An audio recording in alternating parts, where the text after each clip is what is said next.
US, and good afternoon or good evening to other people in other parts of the world. Welcome you all to this live session. We're going to have a very interesting panel discussion, and I would like to, without delay, this is going to be about the COVID-19 and its impact on world music scene. And we are joined here by a galaxy of wonderful, eminent personalities who have all contributed to the field of global music. So let me quickly introduce all the speakers and then leave it to the moderator to take over. We're having Dr. Radha BHASKAR, who will be moderating the session. Welcome you. Research scholar and a musician. Welcome for this panel discussion and making this possible. Of course, I'm joined by JYOTSNA SRIKANTH, who is going to be the co-host from the London International Arts Festival, LIAF, who are co-hosting the IMPL 2020. So welcome you, JYOTSNA ji. We're joined by Sri Cleveland Sundaram, as he's very popularly known, great arts patron who is a connoisseur and who has created the Cleveland Music Festival in North America and been contributing a lot. Welcome, sir. Thank you. We also have with us Vidwan SRIRAM PARASURAM, who gave us a very fantastic leg dem just a couple of days back. And welcome you back, a research scholar, a musician par excellence, and a multi-talented musician. Welcome you, sir. We are also joined by Namaste. VISWADEVA from UK, who is a great, whom I can call as a creator of the Sama arts, and also he is supposed to be the Bhishma of music events in UK. Welcome you, sir. Vidushi NIRMALA RAJASEKAR, a very good friend of mine and a great VAINIKA, and a versatile person who is also doing who is in the board of several leading organizations in North America to propagate music. Welcome you. My dear friend Mark Stone, Professor Mark Stone, is professor also teaching at the University in Oakland. And at the same time, he is also a very fine musician, a jazz player, a world percussion player. So welcome you, sir. Over to Radha BHASKAR to take over the session. Hello, everybody. I'm very happy to moderate a panel discussion today for IMPL 2020. This is a very, very relevant and pertinent topic, I would say. The impact of COVID-19 on world music, present and future. We are also very happy to have a very eminent set of panelists here to discuss this subject. Welcome to all of you also. Basically, I would like to cover the entire gamut of music, and we'll be discussing the subject with reference to Carnatic music, Western music, jazz music, and so on. This will be the whole purview of our discussion today. Also, as rightly named Music League, this will include a wide spectrum of not only musicians, but also discuss about the COVID-19's impact on the teaching and learning scenario, also about its impact on the organizers of events, on Rasikas, and so on. And of course, we all know that even before the pandemic started, a major portion of our music has already shifted based to a considerable extent, I would say, to virtual concerts through the digital medium. And also teaching, which was primarily basically of the Gurukula style, has now moved on to virtual teaching through Skype, Zoom, and other things. So there are so many issues we are going to discuss with all these people who are well versed in all these areas and their vast experience they're going to share here. Of course, now with social distancing becoming another major issue, having live concerts seems to be quite an impossibility, at least for the near future. I would like to address my first question to Sundaram sir here. Namaste, sir. As far as the Cleveland Aradhana goes, I understand that for 43 years now, it has been a continuous affair, one of the most talked about fest at the global level. And this is not just a festival to me. It has been a cultural thread which has been binding the entire of US and many parts of other countries and people coming from India. So it's a different concept altogether. What kind of an impact this COVID-19 has had on this festival this year, and how you have been able to combat this? I would like to know about that. Well, thank you. Thank you for inviting me, and thank you for this opportunity to share my thoughts. Number one, the Cleveland Festival, the first immediate impact is the same impact that has been felt by a lot of organizations, art organizations in North America. So number one, we postponed it to August.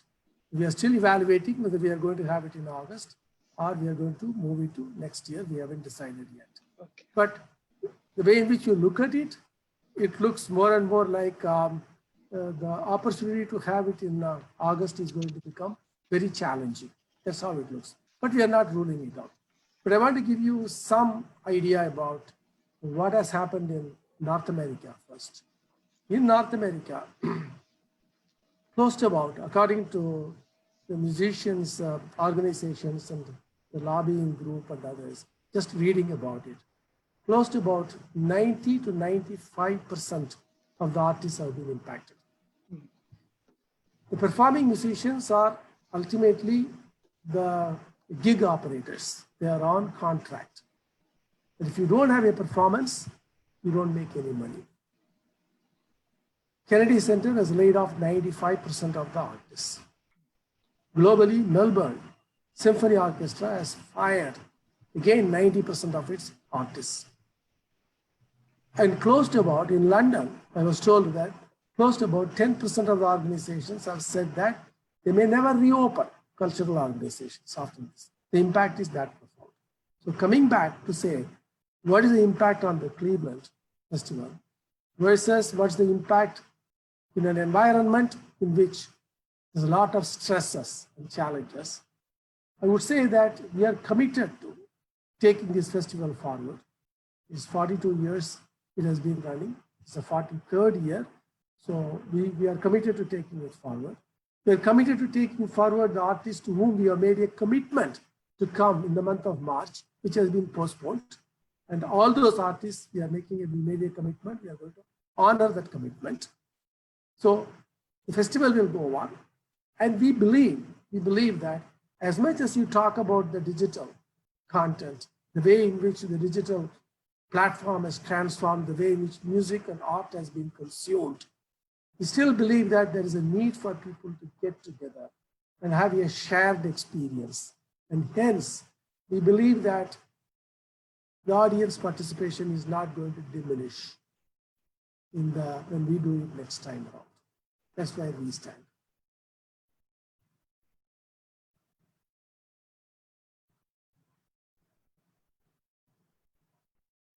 Okay. Thank you very much, sir, for your inputs. I would like to ask J. VISWADEVA, sir, now. He's been in the Sama Arts and organizing many, many events. Sir, can you hear me? Yes, I can hear you. Can you hear me? Yeah. Now, Okay, in this post-COVID-19 phase, how do you think you have to modify your events to keep it going? And how do you reach the audience? Because immediately we are not going to have a live audience coming in for concerts anymore. So how do you think you have to adapt yourself to the future?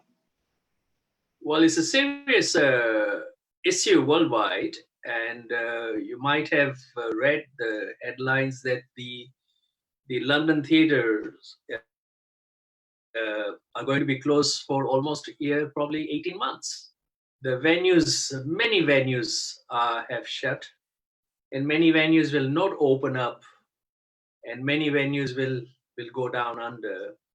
So there's a major loss of live performance venues. And the larger venues will also suffer a great audience depletion because not everybody will go to concerts now because of the precaution, because of the fear of what is happening.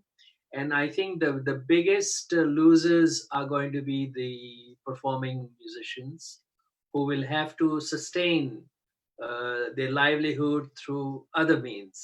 Live concerts, as you know, because of the digital revolution, much of their money was earned primarily through live concerts. But now that is not going to be possible for a long while. They have to start building their income stream through monetizing their music on the digital platform.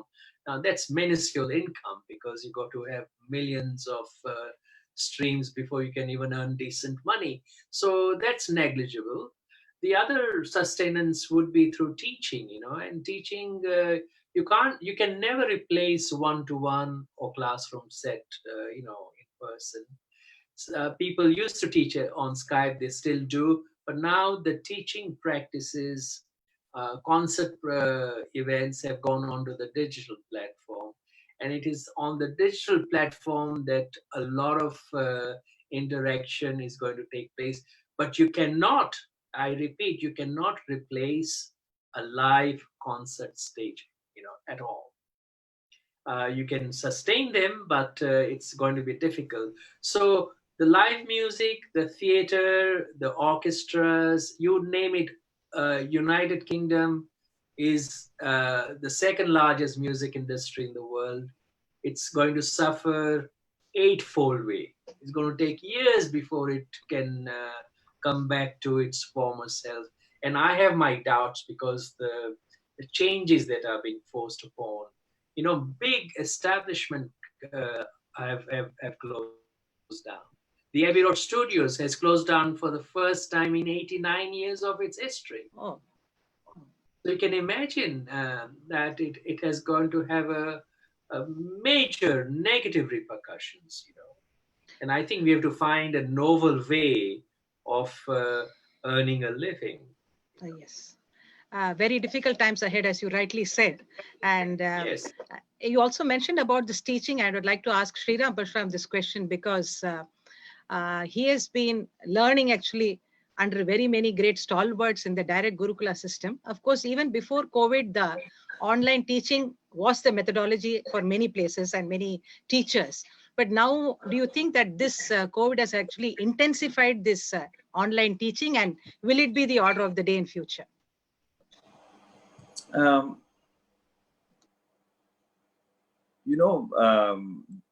Like people have been saying, there is nothing which replaces a face-to-face learning experience or a teaching experience. Because of geographical barriers, things like Skype have come into force over the past 5-10 years, because of students separated from, say, for example, if you take the case of Indian classical music, most of the gurus are in India, and there are people abroad in the US, in Singapore, in Dubai, and so many different places who are scattered. So this is a kind of a challenge but at the same time, Skype offers everybody an opportunity to learn. So it's a leveler of sorts, but it is not the best option. So the thing is that we have no choice. The student has no choice in today's circumstance. The teacher has no choice, because of this idea of lockdown and social distancing. Even a person in Chennai cannot come to my home to take a class, correct? So even all my Chennai students have all migrated to Skype classes now. So that's a natural process. It's a second best, but I would not rule out the possibility of things returning to normal.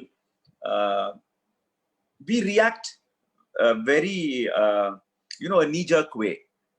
But if I were to think back about the wars of the World War and, big such things, even I remember the India-Pakistan war of 1972 when I was a kid. So for about 6 months in Mumbai, because Mumbai had the reactors of, VRC, which were a prime target.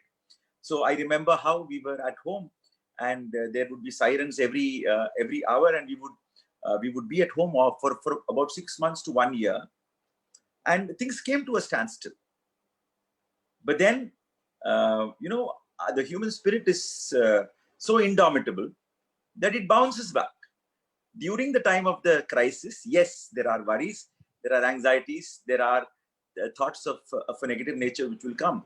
But I guess that if you look at the past, we have bounced back from crisis, of such much graver nature. Like I said, the world wars, So if I were to think in terms of, a violinist called Jascha Heifetz, who was a great performer during those times, I can kind of put myself in his shoes and see how he would have thought about it. Yes, the same things would have grappled with, he would have had to grapple with all these issues of loss of income, of music halls shutting down because of Nazi warplanes flying overhead and nobody venturing out in the streets. But yes, post 1950, they all came back in different ways maybe, but it was not a wiping off of the performance culture or the learning culture. The conservatories came back, people started and imagine at that time they didn't even have this, had an idea of what internet is or what distance learning or online is. So if they could come back and with full force and maybe even with more invigorated spirit, I am prompted to think that we need not be so down looking about say 2021 or 2022. I think we will be back on our feet with greater force very soon. We are all hoping for the vaccine to come out or a cure to come out, and then you just see within a period of 1 month how the spirits and energies and efforts will pick up. So I'm very positive about the learning thing, about the performance thing, etc. Also. Thank you for being so positive about it. It really spreads some good, kind of a positive attitude among the people also. Of course, as you said rightly, it'll take some time, but then we'll have to wait patiently and do it. That's the thing. Mr. Mark Stone, I come to you now. You have done a lot of collaborative work, and being a jazz performer, you must have always been accustomed to presenting to a very, very large audience all the time, and live audience. Now, with this kind of a shift that is happening, how do you really take your music forward, and what is your idea of using the virtual medium for propagating your music now? Yes, thank you. And I'm happy to be part of this panel discussion. As you mentioned, the audience is also a central part of our presentations, of our performing. When we perform, whether it be Carnatic music or jazz music or other collaborative forms, we feed off of the audience. We get energy from the audience. We give energy back to them in a reciprocal way. Our programs build a sense of community, as everyone's already said. And presenting concerts in a virtual medium, although you're still able to share maybe your newest composition, I had a performance scheduled for Seattle that unfortunately, because of the pandemic, was not completely canceled. We moved to the virtual format, and I was just sitting here in this room playing, but I couldn't feel the audience. I couldn't feel when it was all over, they wrote me some notes through the computer. And so we really need to get back to be able to share our music directly with the audience. In the interim, I've been recording. I've been doing a lot of composing. I've been reflecting upon the challenges we face. But I've also been reflecting on the ways that we can grow stronger through these challenges, and we can emerge, as the last speaker said, with even more vibrancy and really bring our community together. My wife is a physician assistant at a hospital in the emergency room just outside of Detroit. As you've surely seen in the news, Detroit has been hit very hard, one of the hardest hit cities in the world. And, she's there on the front lines, and she's there helping to heal people as they come in and helping them. But as artists, that is also our job. We might not be able to heal the physical ailment in the same way that, someone in the emergency room, is doing, like my wife, and that's such important work. But our work is also vital, and people are suffering. There are crises within this crisis. There are people who are depressed. There are people with all kinds of anxieties, and so we need to also be part of that. And I really appreciate Sashi's commitment to sharing music virtually as a form of healing. And I know we've all been part of that. And so we're not just going to wait until we can be back in our performing halls. We're going to still continue to share our music virtually to help people heal from the other ailments being caused during this time. And for me personally, I think just to be able to record stuff and really get a good recording and then put it out there for people to listen to is actually a little bit easier than trying to do a live performance through Facebook or something. But we're going to keep composing. We're going to keep getting the music out there. And when we come out from our practice rooms and back into the concert halls, we're going to be stronger than ever. Thank you. I think that was a very positive note in terms that a musician's spirit never gets deterred, what come what may. You know, that situation may be bad, situation may be good, but it is the passion for the music that keeps us going. And whether it's a virtual listening or live audience, we tailor ourselves, we modify ourselves to suit the occasion and keep going. That is a very nice point made. I'll now come to Nirmala, because she's been running a very big music school in US. And now because of the COVID problem, I'm sure that you have really beautifully tailored your system so that you can keep it going on. And I understand that through Zoom and other methods, you've been having classes also.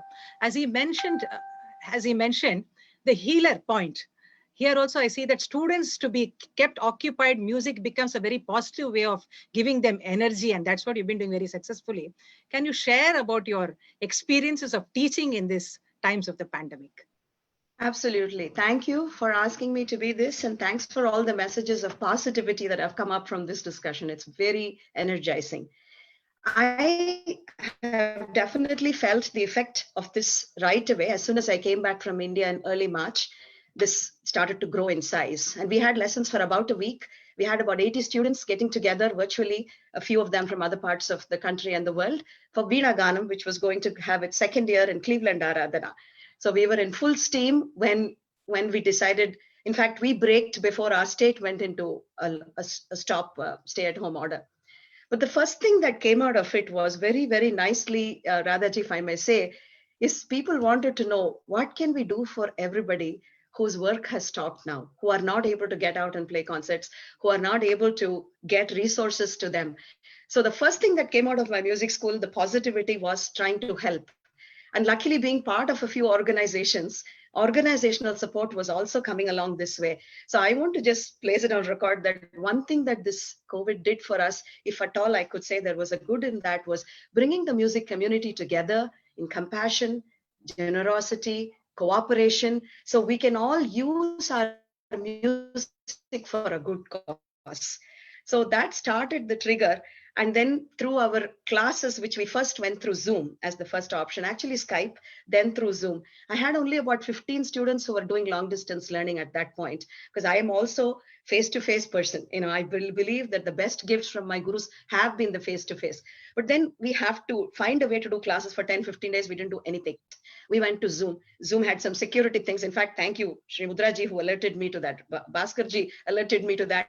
We wrote to Zoom, got a reply about new security measures, reinstalled Zoom again, and we realized that maybe we have to get used to this new normal. It was not easy. Things like echo, like we experienced that in the testing part of today.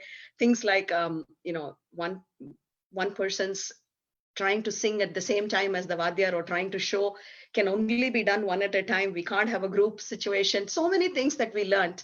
But the one beautiful thing is, Minnesota being the state that it is, our claim to fame is our weather. Good or bad, I'm not going to comment, but we have snow 6 months a year. We had snow in March, we had snow in April. But thanks to the online classes, nobody could say, I can't get to class, auntie, because the snow was too much. People actually appreciated not having to go anywhere, but from the comfort of their homes.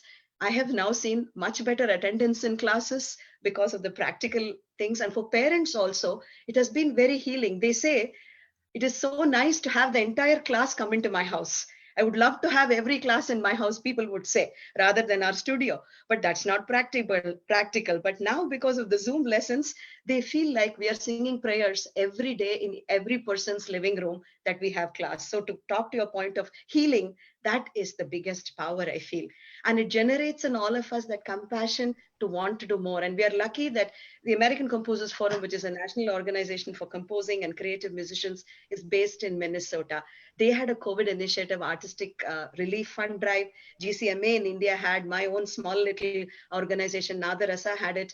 So we have been using these connections with our students to remind them gently every time we meet, can you help? Now we are working with the India Association to provide and cook food and drive food to seniors in our community, people of Indian origin that are staying in senior centers. So this classroom that we get to meet 3-4 times a week has also become our Akshay Patram, if I may say that, because we go to them, requesting them, and we are finding this music as the great lever. SRIRAMji said this, we can bounce back. That spirit, thanks to our great composers and gurus who have given us that spirit that we can work, all of us, whether we are in Indian music or jazz music or instrumental music, whatever we are, we feel that with the support of the elders guiding us, we have people like Jay Vishwankal on the call, Sundar Mama, and people like JYOTSNA and Sashiji who are creating these online forums. That's the final thing I want to say also, that the digital technology has now become, like you said, Radhaji, before it already came in a few years ago, but now it has come to stay. And one thing I learned in a town hall forum of the Minnesota State Arts Board last year is everybody is asking, how can we get better at learning technology? Because now this is going to stay. It's never going to replace the sense of community we find in a kacheri, whether as an audience member or to sit with your pakavadyam. You realize what a blessing it is to sit with your co-artists and make music, because we are not able to do that now. We're not able to get inspired. I think that point I will be coming to a bit later. That's a very important point that you made. I'll go to JYOTSNA now. Yes. JYOTSNA, you have been a globetrotter in the sense that you've been accompanying so many people, collaborating with so many artists. So how does it really feel now to be stuck to one place and doing music through the digital medium? Initially, I felt very unhappy about many of my concerts being cancelled. I was to tour Finland and UK and many concerts in Bangalore. But then, it was a big loss, both financially and in terms of opportunity for a performing artist. But if I think better... Volume, please. Yeah. Can you hear me? Can you hear me?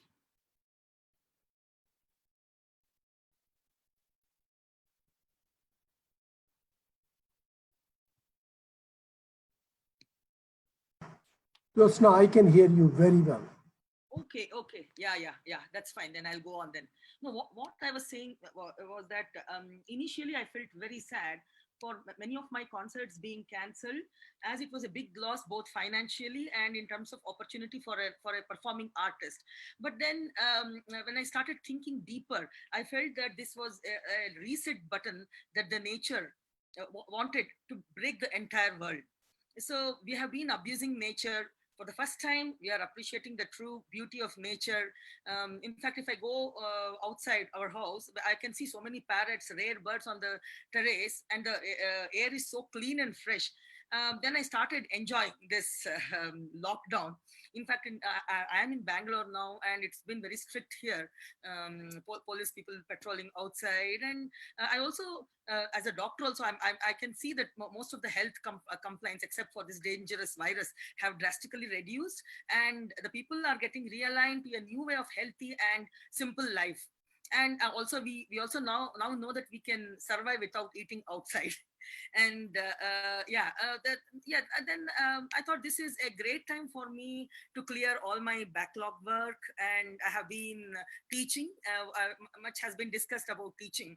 I did start on Skype. I have been teaching online, Zoom, but then I saw that the traffic was so much on these two platforms, and I started exploring other platforms. Then I came across, I have been a member of this European String Teachers Association, and then they had some training courses, and I saw that Source Elements is another platform on which you could teach, and the time, the lag is very, very minimal. In fact, BBC uses this platform for its podcasts. So we need to explore other platforms, especially Skype. Group teaching is impossible. Individual lessons, okay, it keeps disconnecting sometimes, and Zoom, as Nirmala said, security issues. So this is one new platform you could all try, Source-Elements. So I have been exploring more teaching on this, and then lots of composing projects which I just left it like that. I have been working on that, and I'm also doing lots of session playing, recording, and sending technology. I'm just making use of technology. And coming to our London International Arts Festival and Dhruv Arts in London, we had scheduled the Monsoon Raga Festival at the South Bank Centre in July. So yeah, as Jay explained about the scene, musical scene in London, so we had to cancel the concert at the South Bank Centre, and then now we are planning to do online festival, provided the funding and other things go well. And then London International Arts Festival is scheduled between 5th and 10th November, and we had an agreement with King's Place, and everything was in place. Again, that is cancelled. We are again looking to go do a digital LIAF. And then again, the challenges of live concerts. I have been trying getting together musicians at the same time to perform at the same time, and it's a great challenge. We tried Jam Kazam. Initially, that was started for jazz musicians to jam together from different continents, but there is this lag. This is a big challenge. So maybe we'll record the concerts high quality, and we might stream them. And again, yeah, funding is one major challenge which we are sorting it out. So we don't want to stop the festival, and we are in all good spirits, as SRIRAM said, and we will definitely bounce back. Nothing like real concerts, yeah, virtual concerts. I did 3 online concerts, and the response was very good. But then, as you said, you're going to get back to the Pakwadyam aspects. It was solo, and in, some light tunes with backing tracks, and no Pakwadyam. So that's enough, but at least we could engage people and connect to people. So one more thing, one more point I want to mention is we lost a very good mridangist in London for COVID. He is Ananda Nakeshan. He's from Sri Lanka, a very good teacher, and he has coached many good young mridangists in London, and he was totally asymptomatic 3 weeks back, and then for a week he had slight fever, a cough, and suddenly he went into emergency due to breathing problem, and we lost him in a week's time. So I think we got to saw it in the Facebook also yes, about it. So we'll come back to it. I think it's a very sad thing that has happened actually in the artistic community. We all came to know about it also. I would just like to take the thread from what JYOTSNA said here to SRIRAM. This element of social distancing that has created a new format of a concert itself, I would say, in the sense that sans accompaniment, every artist is performing solo. So this kind of a listening experience for the audience is a totally new concept which has evolved out of the social distancing, I think. What do you think is a difference that you perceive in terms of the listening process for an audience where you just listen to a single person performing? There is a certain inertia that has set into our audiences. You know, for the past 80, 90 years, ever since this Sabha and platform and performance format came in from the 1930s onwards, where it got standardized, and the idea of violin accompaniment, mridangam accompaniment, this was not there before. this was around the turn of the century is when this format comes about. And I personally, very honestly speaking, have been questioning the validity of this format and whether it is in fact the ideal format at all, or have we just gotten used to it so much that we don't question whether it can be better. I'll give you a very, that's why I stopped accompanying, because I felt that the violin had become superfluous in the concert. It was providing just a breather. It was not contributing in big times as it was probably in the initial years. Everything needs to be reset because our attitudes of listening change. We grow as musicians. I'm talking from the point of a musician. Even as audiences, we need to grow. So the standard format of this Pakavadyam thing, probably this is a good time for it to be jolted out of its static, taken for granted thing. So maybe I like listening to solo vocals so much, because many times the violinist doesn't know the composition. He or she follows blindly and it destroys the fabric of the composition. In Manodharma, it many times interferes. I'm being very honest and blatant here. It interferes with the thought of both as an artist, because I've been both. I've accompanied for more than 40 years. I've accompanied all great artists. I know how incomplete a process it is, right? But yet we have gotten used to it. Sometimes we get used to non-ideals also within music. So maybe this COVID thing will make us re-examine our concert format in terms of, Pakavadyam, in terms of proportions, in terms of measures, in terms of the format, the structure, the duration.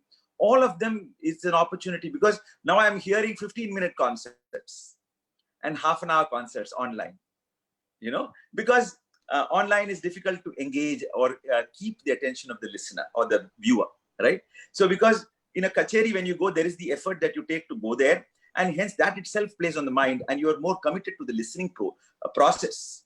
In an online listening process, the brain is the brain. We have to accept it with all its limitation. There are going to be distractions. You're going to go out if you're hungry and get a bowl of soup and come and eat and watch the program. So the focused listening part of it will be upon, the onus will be upon each listener to discover focused, because it's not forced upon by the situation. You have to discover it yourself. So many things in terms of how we look at a concert, how we look at sound, how we look at accompanists, how we look at music making, how we look at ensemble, how we can refigure some of these ensembles. Because our music is dynamic. It needs to change. I think this is a good juncture where some very, very beautiful changes can happen if we are honest about it. And if we wish for the music to evolve dynamically. It's a good kind of a jolt that we have got, that we will start questioning processes which we have taken for granted and which probably have a lesser meaning today. Yeah, I think it has given a different perspective itself to the whole process of listening and performing. That's what I was thinking today also. Exactly. I'll come to Sundaram sir now. This whole festival that you've been organizing, I also feel that, as I said earlier, it's not just about organizing an event. There are competitions held where the teachers prepare the students for participating. So there's a lot of, in fact, hard work that is being put by students to present themselves well on stage as a presenter of being a part of an orchestra or being a part of a competition. So many things are involved actually in this whole process. Now, because of the economic slump, what kind of a change do you think will happen in the whole festivity itself? Because in the December also now already discussions have started about how people are going to manage things now during December with this kind of a recession happening. So what is your comment on this, sir? My comment is that there are three people who are involved in this art. Artists themselves, art organizations, and then because of the current situation, how art itself has changed. That's also there. You take United States, according to the current statistics, I was just looking at it at the internet before this, the average musician has lost $27,000 in income for the current year. This is already on top of not a very high income bracket these people are in. Then you come back and look at the artists in India, even basic survival is becoming very, very difficult for them right now. Okay. So number one, the impact on the artists are very profound. The economic impact is very profound. All the programs have been cancelled. You don't see any visibility until November or December. In December, I don't know how many organizations in Chennai is going to survive, because our understanding is that 60% of the audience that are coming into the December season are from outside Chennai. A good percentage of them are from outside the country. Most of them are not likely to come to India. Today, if you look at the airline bookings, the number of people coming into India in the month of December, they'll start booking right now, take advantage of cheaper fare and other things, has precipitously fallen, the statistics. So the organizations which support the artists are already having a hard time. The organization that is supporting them is going to be, this one going to be less, and they're going to have fewer concerts and fewer opportunities.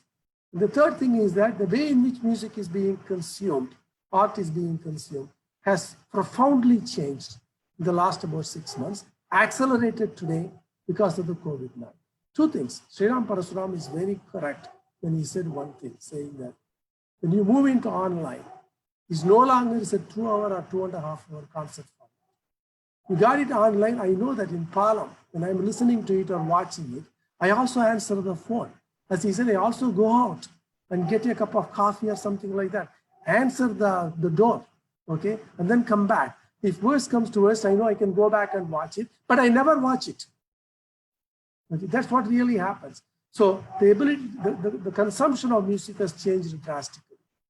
Today, a 5-minute clip gets 40,000 likes within about 10 minutes of uploading. A 2.5-hour concert will have only 100 or 150 viewers. So the way in which you consume is changed. And then the second thing is the monetization is gone. There's so many people on Facebook and live stream and other things, because of the COVID, giving the free concerts, whether it's for half an hour or 1 hour or 10 minutes. There is a surplus of music that is available, art is available, and you're used to not paying for that. How do you get the people to come back and pay for it now afterwards? These are the challenges. Having said that, I believe there's one thing that is going to be working in favor of an organization, a large concert format and other things, is that the need for human beings to get together. Okay? To that extent, the teaching and everything else is taking place, yes, through the internet, through the Skype classes, video and other things. But I think that come January or so, there'll be more face-to-face and other things. And if the organizations do the proper thing, we will get the audience back. But I think the biggest challenge is the free content that is available at any time you want on the internet or on the YouTube or anything, where some of the greatest musicians are giving some of the greatest music for absolutely free. The challenge is to get them to come back now and pay for it. I think that's a very valid point you made, sir. Let us see how things move forward. Coming to Mark, actually, you're talking about recording in studios and other things. But today with the Facebook and other media, I see that people who are able to sing or not able to sing, everybody keeps recording their music. It may be a 5-year-old person or it may be a 90-year-old grandmother. Everybody sings and everybody records and puts it on the digital medium. And through this, I feel that the sensitivity towards good sound, good music is getting lost totally. And it's become like some kind of a group. You know, if I know some person, I put about, I like for them. So they have their own group, you know, who are just appreciating. But whether they are really appreciating or genuinely know what they're appreciating is a question here. So with you, I would like to know whether the quality of listening has really become diminished because of this too much of coming of audio material on Facebook and other media. Yes, you mentioned a very important subject, the quality of sound when we're, I mean, a lot of people not even using headphones to listen. Maybe we're just listening through a little speaker on our phone. Yes, so absolutely, we have to, as educators, as professional artists, continue to uplift the highest standards of performance in our recordings, and really try to put things, if we are going to put things out online, try to put them in as high a quality as we can, encourage people to use headphones. At the same time, though, I'm not discouraged by all of the community music making. I mean, not everybody has to be a professional musician or professional music teacher. I think community music making is wonderful. And so, in fact, some of those people that might be recording themselves singing for the first time, maybe they'll start to get more invested, and they'll sign up with, you know, some of the great gurus present right now and start studying with them and continue down that path to advancing their artistry. And I think, you know, music is about bringing communities together. And so right now, this is the only platform we have to do that. I guess the challenge is when we don't distinguish or recognize the difference between someone who's just starting out and then these higher levels of performance. And I just think that's a matter of people really listening deeply. I think people still are taking time to listen deeply. We just have to encourage that in every way that we can. Thank you. But I have the concern that there is now a thin line of difference between a professional and the people who are singing online, because there is so much happening. People are not even able to discriminate what is a good quality music and what is an ordinary singer doing. I mean, there's a lot of this problem is there now, but of course it also brought out a good point that community singing is a very positive way of bringing out many things also. That's what a wonderful point made by you. I'll come to Jay sir now. As he rightly mentioned about this sound and other qualities, what is your take on the Facebook and other mediums bringing out so much of music actually? Is it detrimental to music, or does it augur a positive Not really. sign at all? It's supplementary to the live music that we used to know before this onset of this COVID-19. The digital platforms are democratic. Anybody who can sing or perform can become, it's a self-ordained audition, if you see what I mean. They just have to record a part of their music and upload it, and you get an audience. Somebody somewhere will watch that particular video. And it's a global thing, you know, the digital traffic is so huge. I mean, every day, billions of videos are uploaded, from 2 minutes to 5 minutes to 10 minutes to good 1 hour performances. But as I said earlier, that it will not replace the live music that was performed prior to COVID. I think what will happen is that once the community returns back to where they started before COVID, I think there are new formulas, new platforms.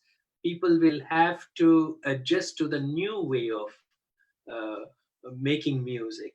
And also, a lot of governments have put monies towards the sustenance of their artistic fraternity. Germany put 50 billion towards its artistic community. United Kingdom had put at least 250 million pounds to support the their clients and other people. So globally, there are governmental assistance towards sustaining the artists, the actors, and also they are supporting a lot of companies who are going to go down under. You know, not everybody will survive, but important thing is that music will not die. It will have to find a new formula to move forward, and I think it'd be probably a better platform for music, where be it live or on a digital platform. But not, as I said, that, you know, I'm optimistic that live music is here to stay, but we'll have to see it, sustained through a different formula. It's going to take time for all this to come back. I mean, just imagine that you cancel a 300,000 people audience festival overnight. That's right.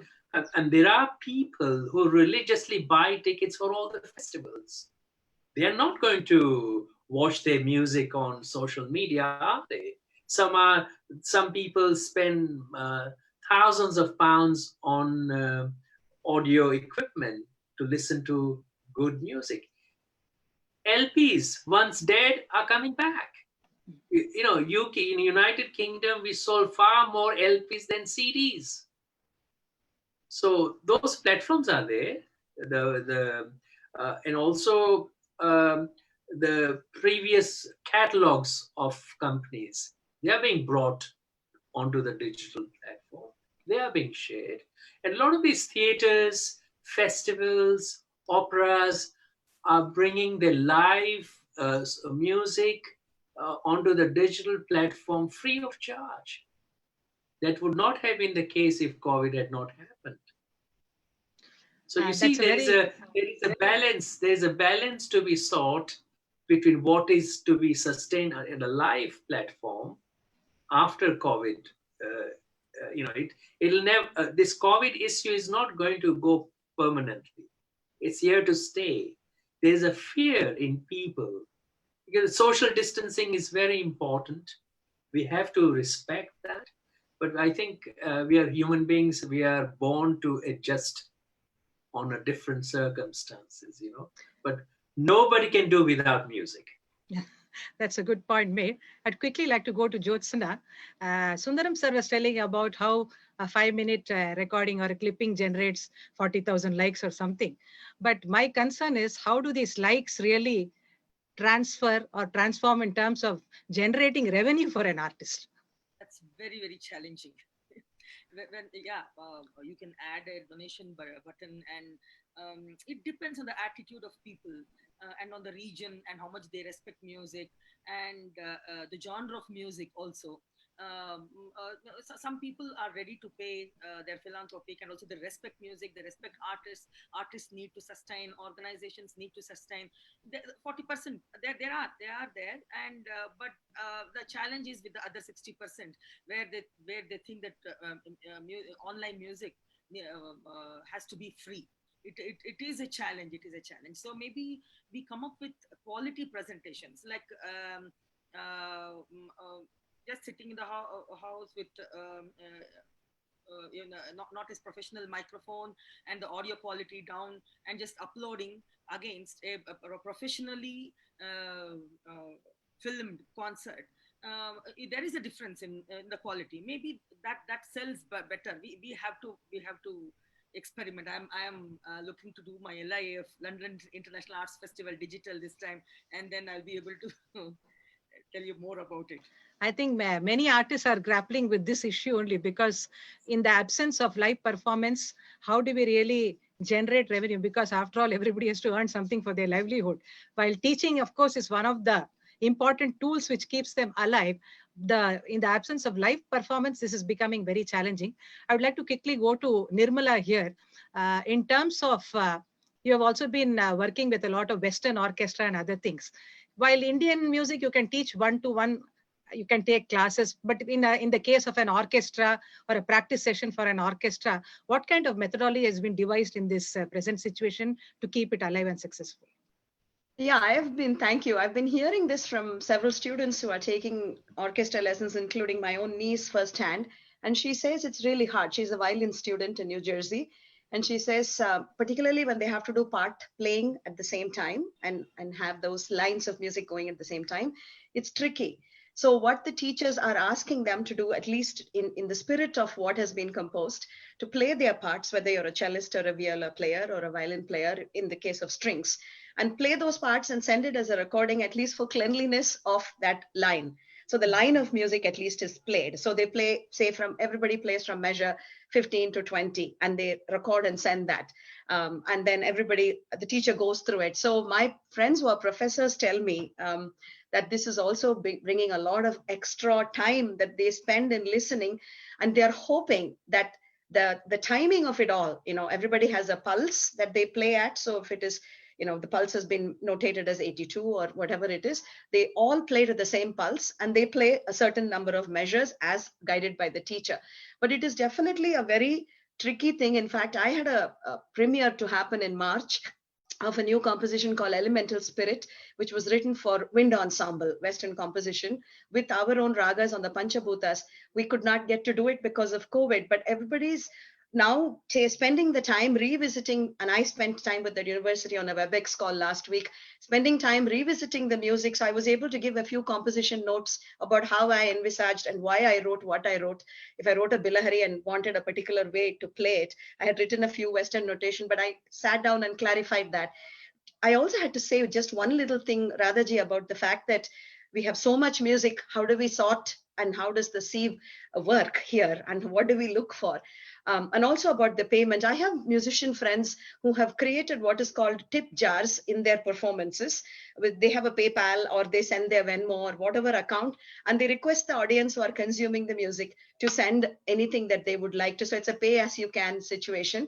And I hear from my friends that that is working really well, because people who are followers of these bands like to listen to their favorite artists and be able to support them directly.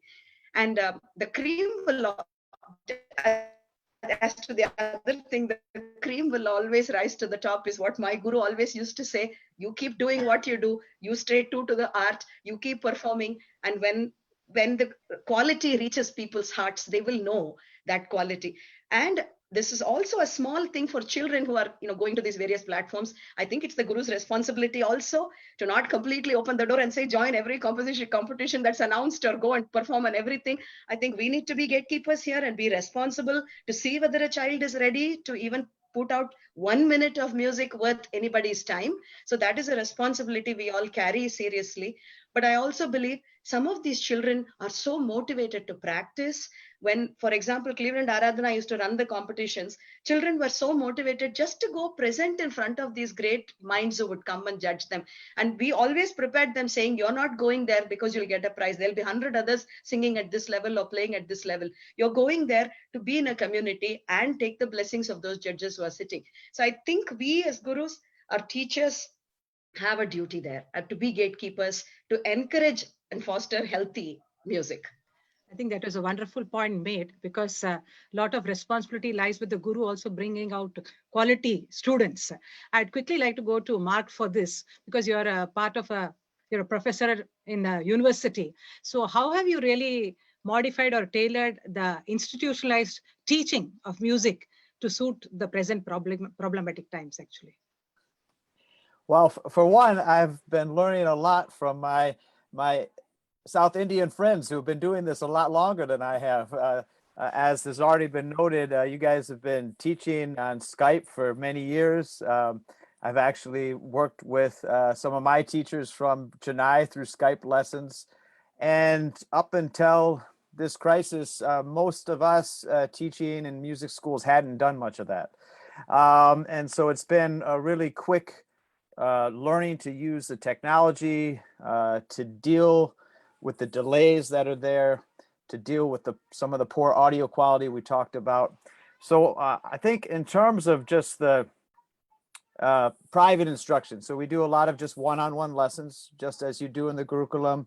As it's already been said several times, nothing is going to replace that one-on-one mentorship. However, there's ways that we can improve it through an online platform. I was just doing a lesson yesterday in which the students' performance was pre-recorded. And so you sent me a high quality recording that then I could critique just having a conversation about it, rather than asking him to try to play through Skype or Zoom where the quality is poor. So that's one way to do it. There's a big festival that I take part in South Africa. That's just a wonderful event. We don't know, as with the Cleveland Festival, if it's going to be able to happen in August or not. But if it doesn't happen, rather than being a judge there in person, everyone's going to send recordings. It won't be as much fun, but I'll sit here with my headphones on and listen to everything and give the students the same level of feedback that I would if I was there in person. At Oakland University in Michigan, where I teach, we are not doing face-to-face teaching through the summer. So we're continuing just online. And then we're going to, in September, enter a hybrid model of teaching, depending on social distancing guidelines, in which those classes that can be taught online, we've developed a number of online classes. We have a class called Exploring African Music, for instance, that actually, I was kind of fortunate. Before this crisis, we had already made that a fully online class. So that was something we had already developed as a fully online class. And so those classes that can be taught online will be taught online. And then that will free up more of the classrooms so that we can have a hybrid situation that when we can meet in person and follow the social distancing guidelines, we will. And at the same time, we're learning from this experience. We're giving students as many pedagogical tools as we can to help their development and these different platforms. And I think, we're going to emerge from this crisis stronger. We're going to go back to the way of mentorship in person, but then the tools that we learned during this time of how to teach through the internet, we might still use some of those and become even better teachers. I think that's a very nice point coming from you. I think some people can take cue as to how to go about in future in terms of teaching in institutions, because with digitalization happening, I think we have to tailor our ways of doing things also. I'll come to Sundaram sir here now. Generally, we say that absence makes the heart grow fonder. So in the sense that there has been no concerts happening for about more than 3 months now.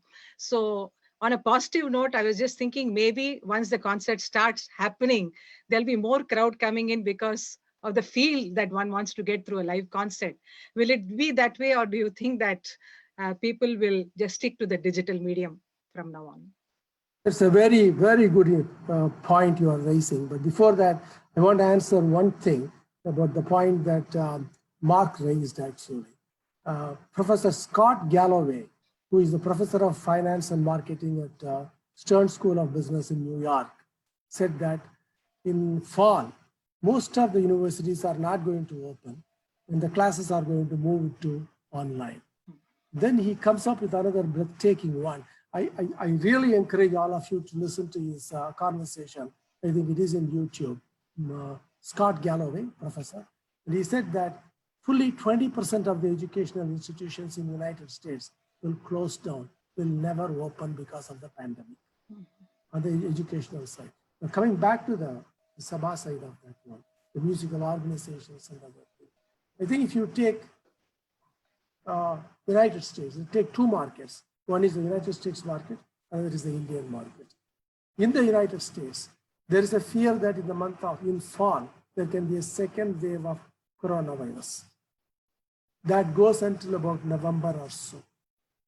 And hence, if you are talking about from now till December, I think there is very little chance of any concerts taking place in North America. And then comes the winter.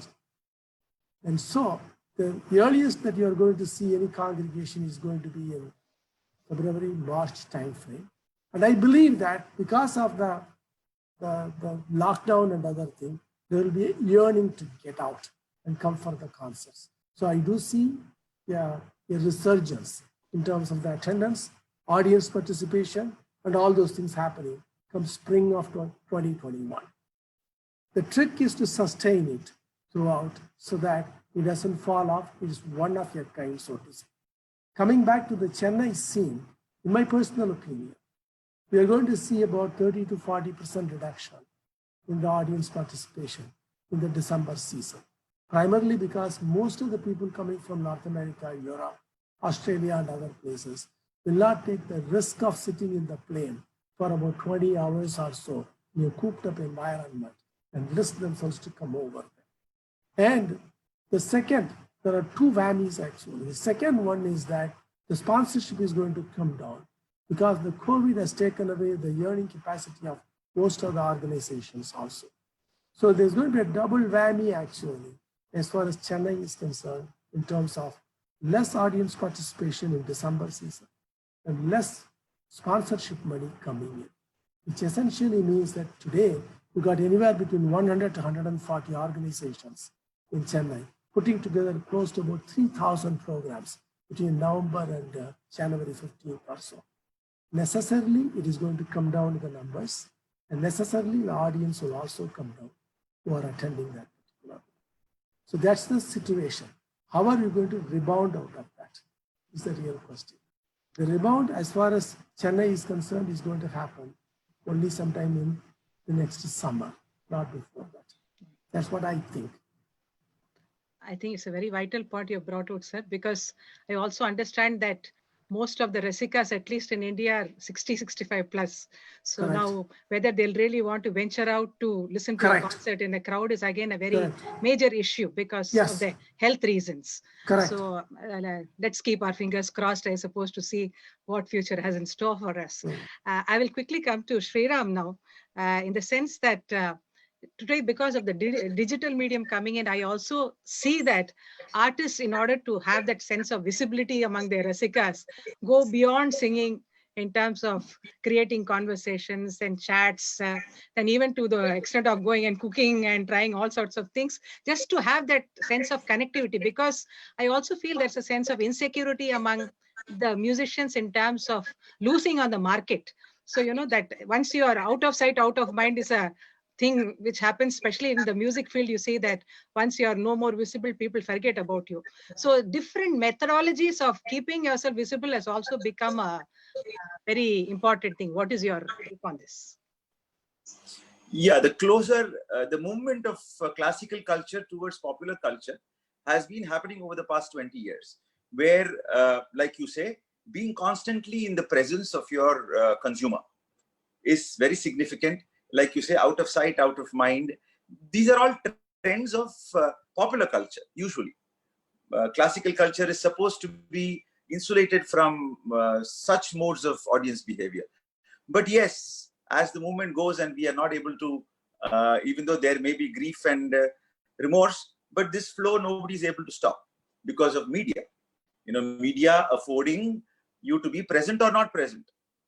But then, yeah, so the people who are able to, that's the flip side of it.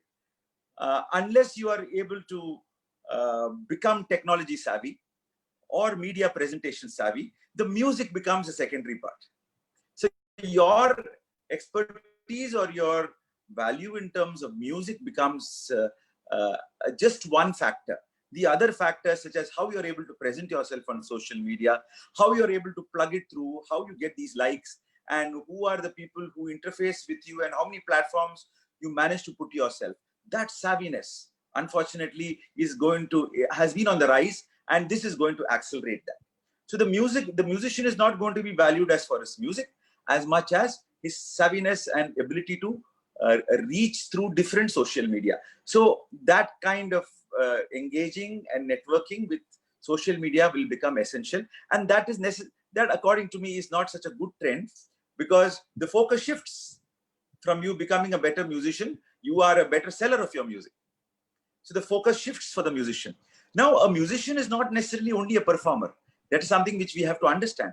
In the classical arts, performing is one aspect of your music, that's all. It is not everything. Yeah, you are a student throughout your life. You are continuously trying to evolve your music, make it more valid and more beautiful.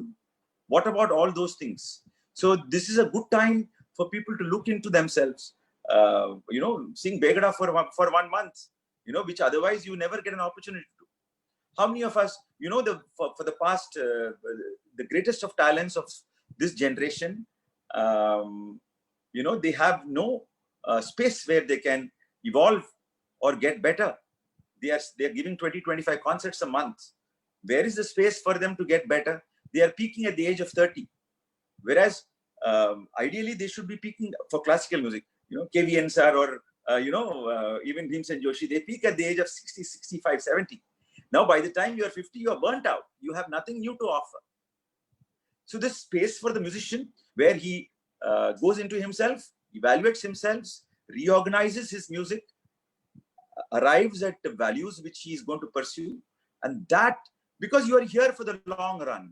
So probably this COVID situation will be a wake-up call for every performer to take himself or herself as a musician seriously. Do you know that greats like Lalgudi Jairam sir used to take 3 months off from all performances and go to Nandi Hill and resort his technique, resort his preparation for the next year. Now that is a committed musician. A musician who keeps cooking and putting videos every year, I will not count as a musician. He is in the process of livelihood through music. Whereas this time, which a serious musician can take in, you know, all of them, even a professor has sabbatical, you know, the concept of sabbatical, where he or she takes off from the teaching regimen and goes and examines how he can contribute to the field in a better way, in newer ways. Now that element is totally missing. Carnatic music and musicians, yes, they are very talented, very hardworking.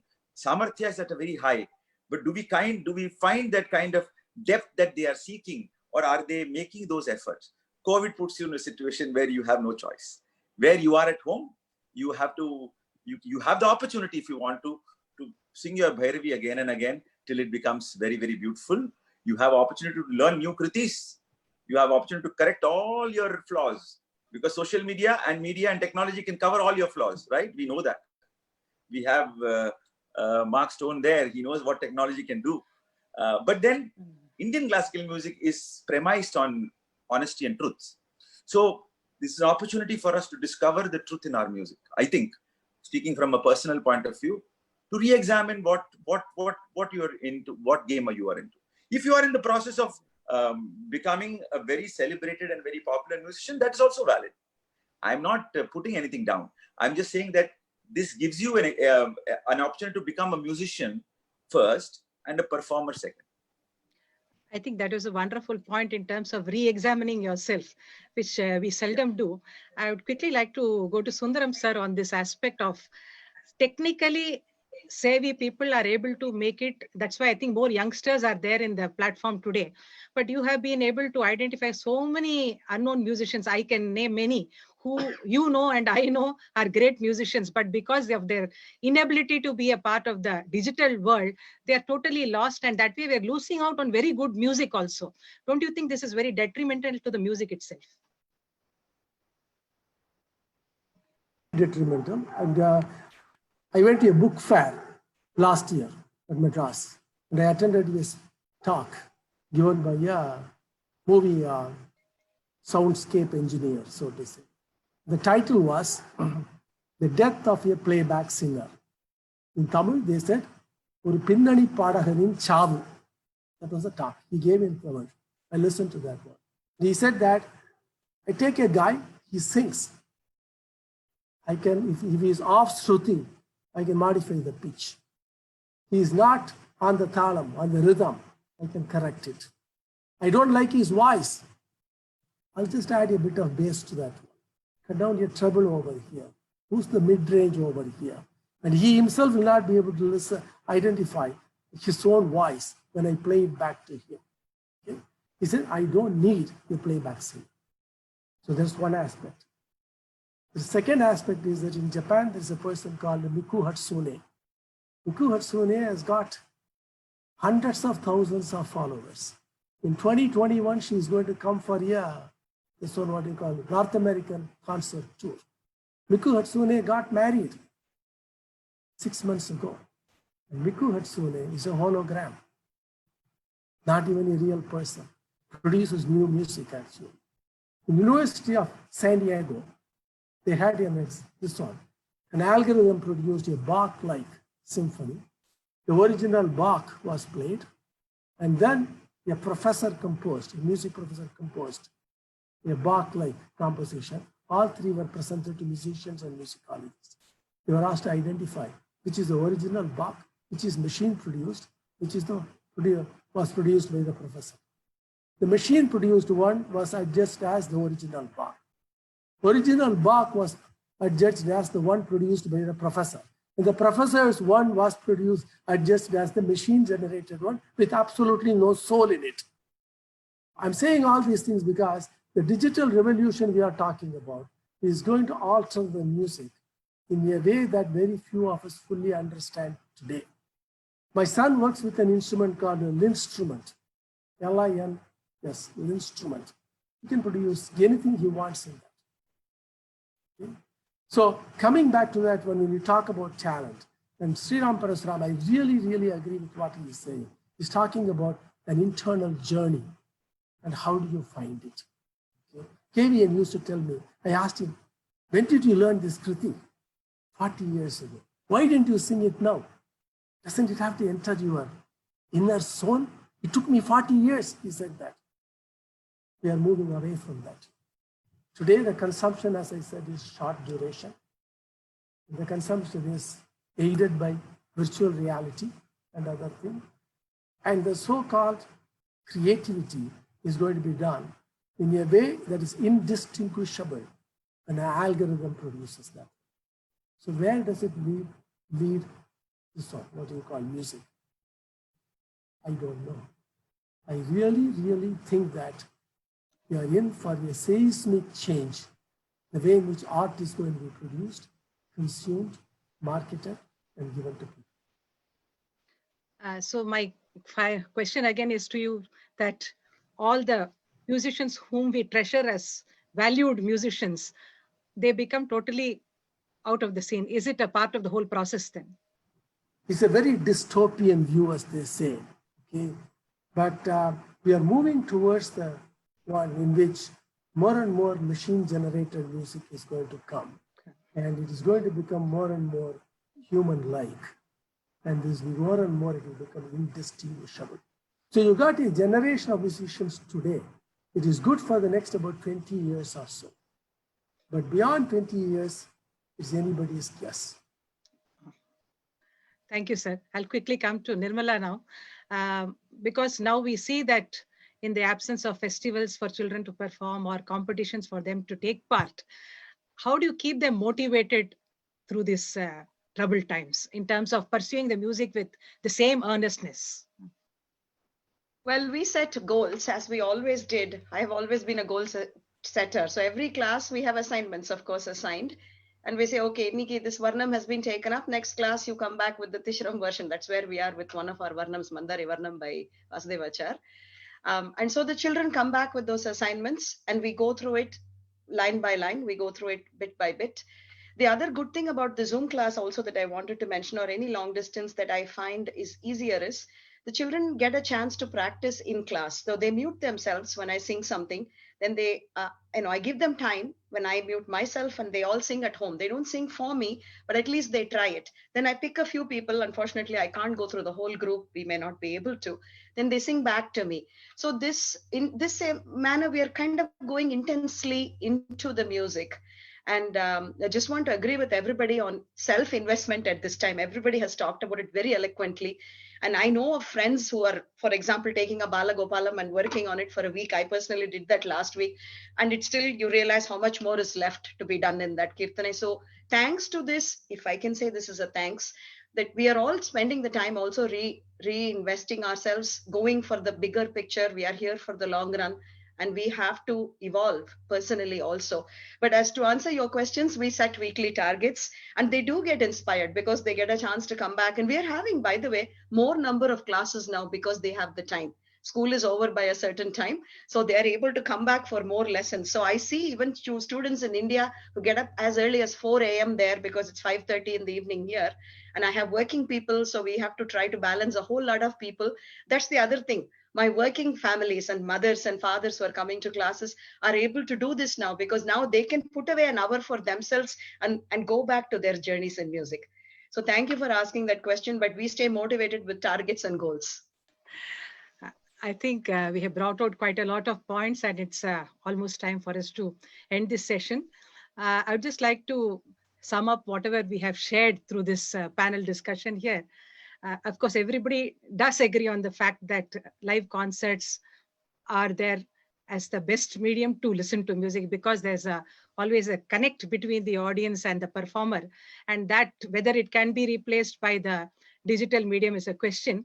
But then like our own Palam, we have been trying to bring out a digital festival for 7 days, 10 days like that to keep people occupied. And in fact, in that, we did present 3-hour concerts. It was not a 5 or 10-minute clipping that we did. Like this, many forums have been trying to bring out live concerts, to keep up that audience interest sustained in terms of listening. But of course, the main advantage of the digital world is how we are able to reach all this music to a wider spectrum of audience. That is something which we cannot deny at all, because in a live concert, you may have 50, 100 or maximum 1,000 people attending. But then the reach of this digital medium is far too much for us to even imagine that way. But of course, whether it reaches in the correct perspective, the right perspective, and whether the listener also takes it in the same way and imbibes it well is what very, very important for us to really think about here actually. Otherwise, I think that as much as the COVID-19, we don't know when it is going to end or what it has in store for us.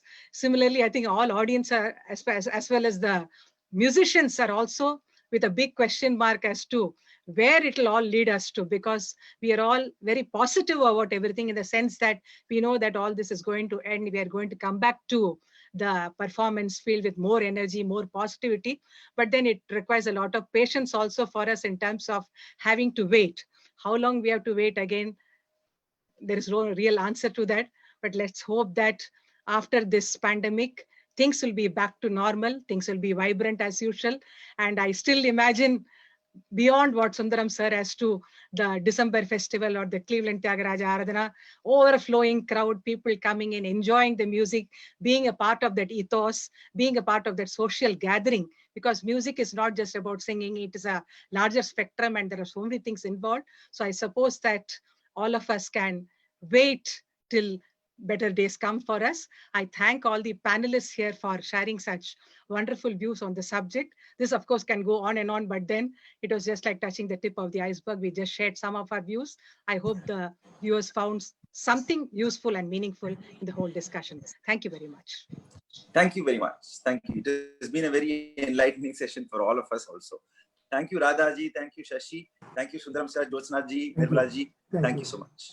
Thank you very much. And before, of course, I would like to end, I would like to thank Shashi Kiran for this brilliant idea, because this is a very, very vital issue that has been the mind of so many people as to where the future of our music is going to take or what is going to happen.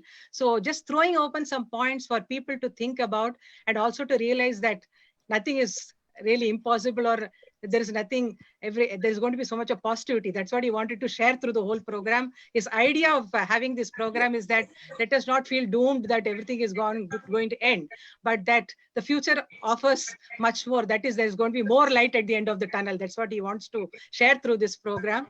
And though he also believes that live programs, nothing can equate, but then he's a digital person also. So he will agree with me that this has also come to stay and we have to make the best use and advantage of it.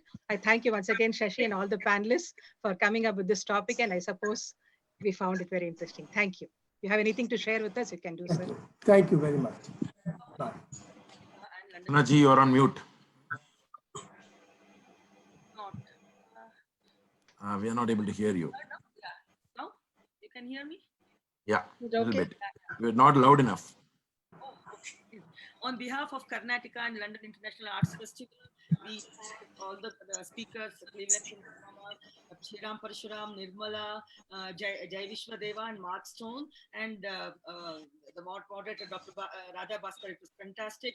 Thank you so much for sparing your time and coming online. Thank you very much. Thank you. Thank I would you. like to once again thank all of you for a wonderful session. Thank you to every single participant. Thank you, Radha ji, for making it possible. And most importantly, yes, we are not going to be doomed at all. If we can see that, people have so much of energy to even be online for music, I think the passion runs deep within us that we will fight anything to be there for music. The music gets us together. It will get us together. All the music lovers are waiting to see us online. I'm sure they'll be waiting even more to see us live. So once things pan out better. So let us wish everybody a very safe time till then. And, stay safe. Enjoy all that you get online. Music is as much for healing, as much as you can take other things like a turmeric latte and so on. So enjoy music along with all of those. Thank you. Thank you. Thank you. Thank you. Thank you.